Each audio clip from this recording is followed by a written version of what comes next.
Hey everyone, it's Kim from Raven Kim Woodwinds. For those of you who are new to the channel, welcome. On this channel, we like to have fun with musical instruments that you find in archaeology, in history, in folk cultures, and everything outside of the orchestra. We experiment with musical instruments that people would often call, say, uncommon or obscure. We're gonna look at instruments that you are more likely to find in a textbook or a documentary rather than a band or an orchestra. For my old subscribers, this maybe opens up a new chapter for us. This is probably the first time a lot of you are hearing my voice, so there it is. I've been posting a lot of music, a lot of covers, and a lot of my take on traditional folk tunes, but I've been planning to branch out into instrument reviews and tutorials, and maybe even little history lessons about the instruments that I play. To kick things off, I was sent this package from Melody Wind BH. Here's a little something I've been expecting, and if I'm not mistaken, it's going to be something from Korea. That's a familiar logo for you Ocarina enthusiasts, and I know exactly what this is. It's going to be look at that. The Noble Plastic Base. Now, what I like about Noble Plastic Ocarinas is how they have a nice finish.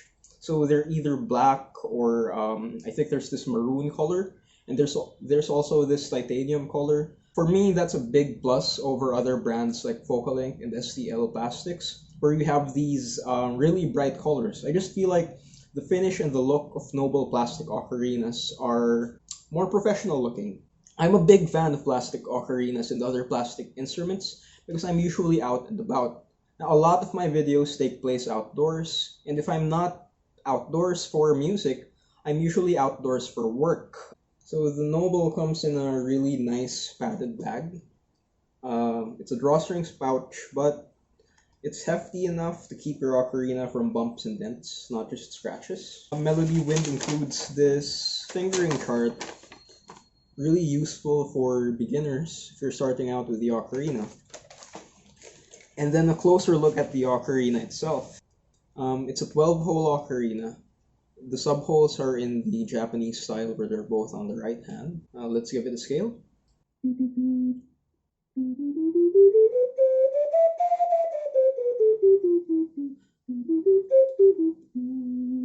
It's a rising breath ocarina.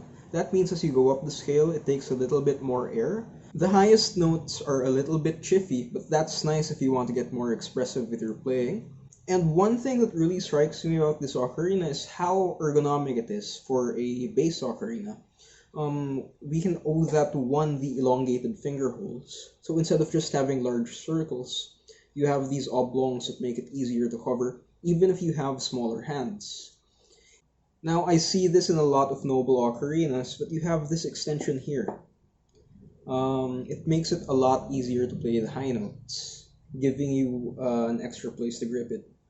As for the size of this ocarina, I'd say it's about standard compared to other basses. Here it is compared to my plastic Zin ocarina.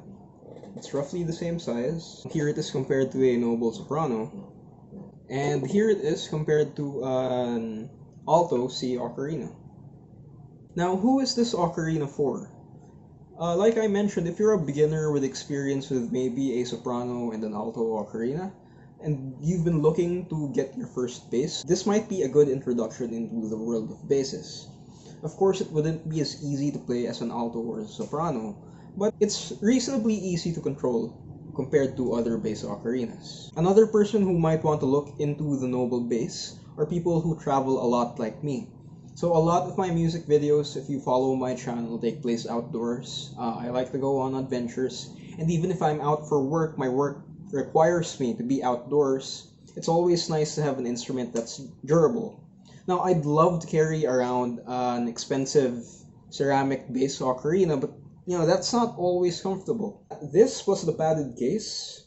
You're pretty much all set. Even if you already have a good set of bass ocarinas, this is still a nice addition to the collection.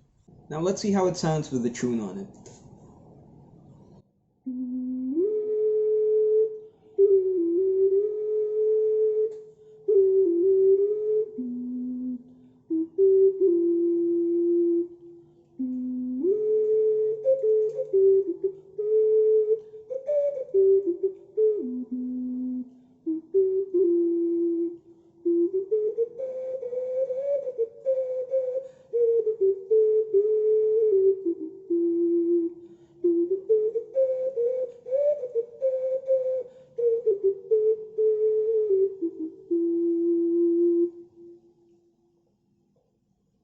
If you haven't already, please give this video a like and subscribe. It helps out a ton.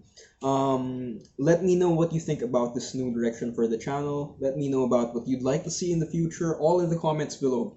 I try my best to reply to everyone, so if you have any questions, I'll do my best to answer all of them.